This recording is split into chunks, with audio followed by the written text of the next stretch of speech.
SC వర్గీకరణపై సమీక్ష అక్కర్లేదు. Supreme court స్పష్టీకరణ. Review పిటిషన్లు కొట్టివేసింది. సరే, ఉపకులాల వారీగా ఉద్యోగుల లెక్కలు, అన్ని శాఖల నుంచి సమాచార సేకరణ, నేటితో మిగిలిన కసరత్తు, మంత్రివర్గ ఉపసంఘానికి వివరాలు అందజేత ఎస్సీ వర్గీకరణ దిశగా రాష్ట్ర సర్కార్ చర్యలు చేపడుతుంది. ఎస్సీ వర్గీకరణ చేస్తా ఉన్నారు కదా, అట్లాగే ఈడబ్ల్యూఎస్ కూడా వర్గీకరణ చేయరి.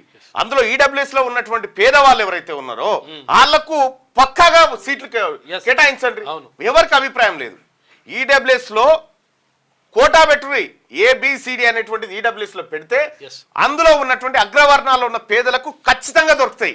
ఒకటి రెండు సామాజిక వర్గాల వాళ్ళకు కూడా వస్తుంది.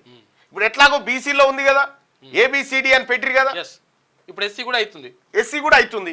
ఈడబ్ల్యూఎస్ లో కూడా పెట్టండి ఏబిసిడి. ఎస్సీ వర్గీకరణపై సమీక్ష అక్కర్లేదు. సుప్రీంకోర్టు స్పష్టీకరణ. రివ్యూ పిటిషన్లు కొట్టివేసింది. సరే, ఉపకులాల వారీగా ఉద్యోగుల లెక్కలు, అన్ని శాఖల నుంచి సమాచార సేకరణ, నేటితో మిగిలిన కసరత్తు, మంత్రివర్గ ఉపసంఘానికి వివరాలు అందజేత ఎస్సీ వర్గీకరణ దిశగా రాష్ట్ర సర్కార్ చర్యలు చేపడుతుంది. ఎస్సీ వర్గీకరణ చేస్తా ఉన్నారు కదా, అట్లాగే ఈడబ్ల్యూఎస్ కూడా వర్గీకరణ చేయరి. అందులో ఈడబ్ల్యూఎస్ లో ఉన్నటువంటి పేదవాళ్ళు ఎవరైతే ఉన్నారో వాళ్లకు పక్కాగా సీట్లు కేటాయించండి. ఎవరికి అభిప్రాయం లేదు. ఈడబ్ల్యూఎస్ లో కోటా పెట్టురి ఏబిసిడి అనేటువంటిది ఈడబ్ల్యూఎస్ లో పెడితే అందులో ఉన్నటువంటి అగ్రవర్ణాల్లో ఉన్న పేదలకు ఖచ్చితంగా దొరుకుతాయి. ఒకటి రెండు సామాజిక వర్గాల వాళ్ళకు కూడా వస్తుంది.